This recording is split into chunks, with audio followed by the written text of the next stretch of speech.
The reason that the small dots on the face of each die, which are commonly known as pips, are inset and then filled with ink is because if they were just printed on the surface, like type printed on a page, the normal use of that die would slowly wear away the mark, and eventually you wouldn't know which face of the die corresponded to which number. This construction essentially prevents the printed mark from ever touching the surface you're rolling on, so it's never going to actively wear away. And even if time does wear away the ink, the physical depression still remains to denote the number on the face of the die.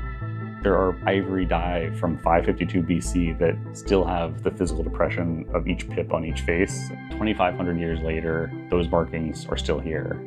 You'll also notice on these ancient die that the specific graphic layout on each face is largely unchanged. The pip's not just a durable mark, but it's actually also the most universal and ancient way to represent a number. You basically have a symbol that represents 1, and then you repeat that symbol n times to represent the number n. Sounds super rudimentary, and that's because it is. The beauty of the pips does not require any literacy. They are all units that you just have to count up. On top of that, as you add more pips, they're arranged in a way to maintain the maximum level of rotational symmetry.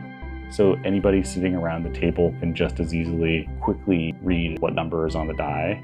I truly believe that it's the most universal and also beautiful method of representing a number. Thankfully, pips are not confined only to the face of die. The first most obvious other example of a pip is on the face of a domino, where you're going to be sliding the pieces around on a surface and you need to have a durable recessed mark to represent the number on it.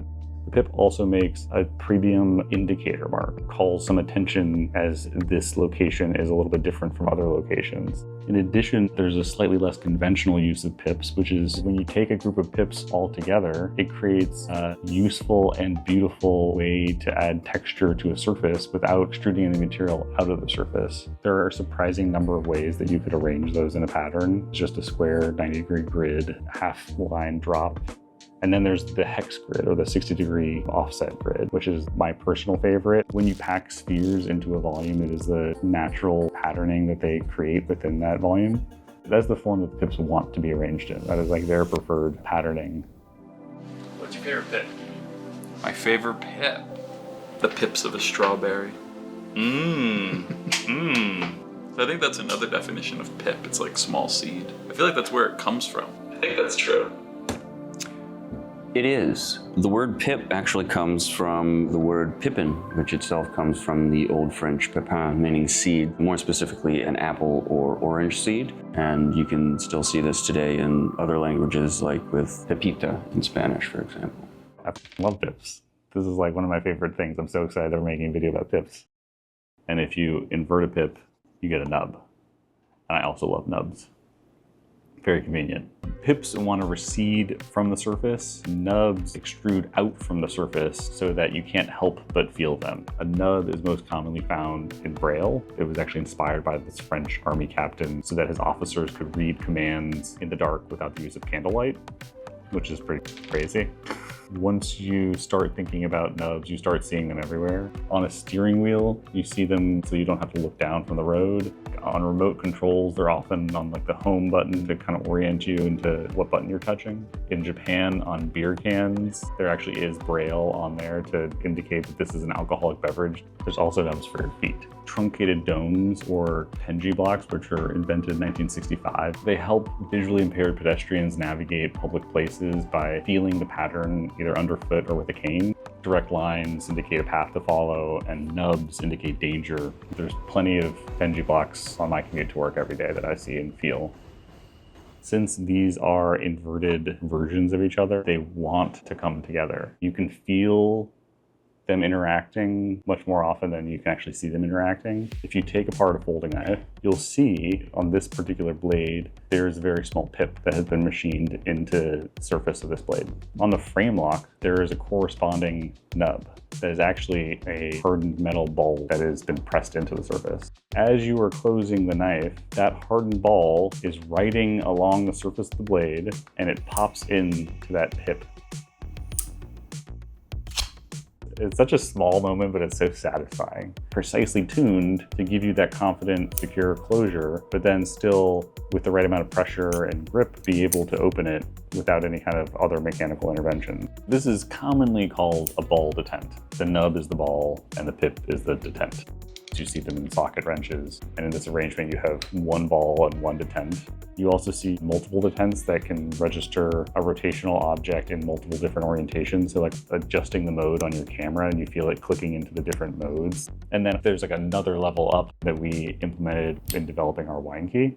Those original balls that use the first set of pips to hold the lever closed can be reused with the second set of pips to hold the lever open. The fact that we could get the second lock position by just adding 2 more tiny pips, very satisfying. That was very nice.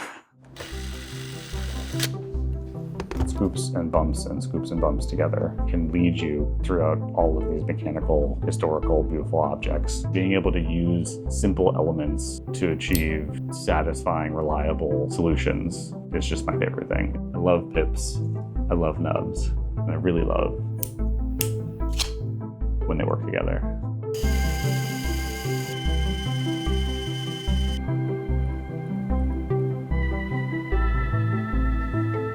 Hey.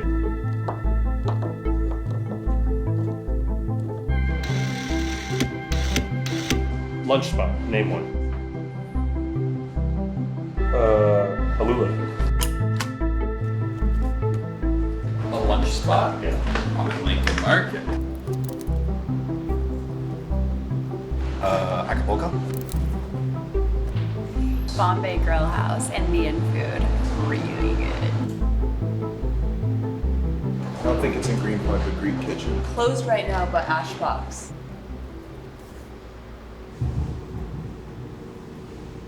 When a Pippin and Nub fall in love, they make a ball detent.